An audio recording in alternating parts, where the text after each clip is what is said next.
চট্টগ্রাম কিংসকে হারিয়ে বিপিএলের ফাইনালে পা রেখেছে ফরচুন বরিশাল। দ্বিতীয় কোয়ালিফায়ার ম্যাচে চট্টগ্রাম ও খুলনা টাইগার্স মুখোমুখি হবে। ম্যাচটি বুধবার সন্ধ্যা 6:30টায় শুরু হবে। ওই ম্যাচের জয়ী দল ফাইনালে বরিশালের সঙ্গী হবে। এমন পরিস্থিতিতে প্রশ্ন উঠেছে, ফাইনালের লড়াইয়ে কে এগিয়ে, খুলনা না চট্টগ্রাম? বিস্তারিত থাকছে প্রতিবেদনের বাকি অংশে।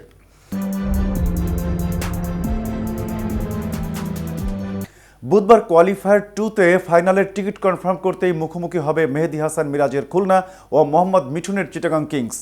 রংপুর রাইডার্সকে পেছনে ফেলে পয়েন্ট টেবিলের দ্বিতীয় স্থান থেকে রাউন্ড রবিন লিগ শেষ করায় সরাসরি কোয়ালিফায়ার 1-এ খেলার সুযোগ পেয়েছিল চিটাগাং কিংস। কিন্তু বরিশালের কাছে 9 উইকেটের বিশাল ব্যবধানে হারের কারণে এখন কোয়ালিফায়ার 2-তে খেলতে হচ্ছে মিঠুনের দলকে। ফাইনালে জিততে আগামীকাল জয়ের বিকল্প নেই চিটাগাংয়ের। অন্যদিকে 4 নম্বর থেকে এলিমিনেটর পর্বে রংপুর রাইডার্সকে উড়িয়ে কোয়ালিফায়ার 2-তে উঠে এসেছে মিরাজের দল।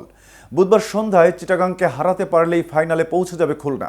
নকআউট পর্বের বৈতরণী পাড়ি দিতে খুলনা শেষ মুহূর্তে দলে ভিড়িয়েছে দুই ওয়েস্ট ইন্ডিয়ান জেসন হোল্ডার ও শেমরন হেটমায়ারকে। অন্যদিকে চিটাগাং আর কাউকেই আনেনি। যে দল ছিল সে দলেই খেলবে কোয়ালিফায়ার 2-এ। 2 পর্বের রাউন্ড রবিন লিগে দু দলের জয় পরাজয় সমান। গত বছর 31 ডিসেম্বর ঢাকার শেরে বাংলায় প্রথম সাক্ষাতে 37 রানে জিতেছিল খুলনা টাইগার্স। আর 16 জানুয়ারি ফিরতি মোকাবেলায় চট্টগ্রামে 45 রানে জিতেছে চিটাগাং কিংস। এখন দেখার বিষয়, ফাইনাল নির্ধারণী ম্যাচে জেতে কোন দল।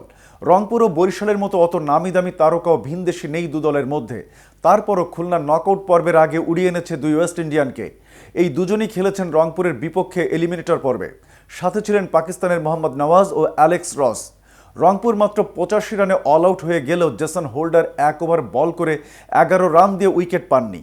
আর হেটমায়ারকে ব্যাটিংয়েই নামতে হয়নি। বাঁহাতি স্পিনার মোহাম্মদ নওয়াজ 4 ওভার বল করে 21 রান দিয়ে পেয়েছেন 1 উইকেট। আর 1 ডাউনে নেমে অ্যালেক্স রস অপরাজিত ছিলেন 29 রানে।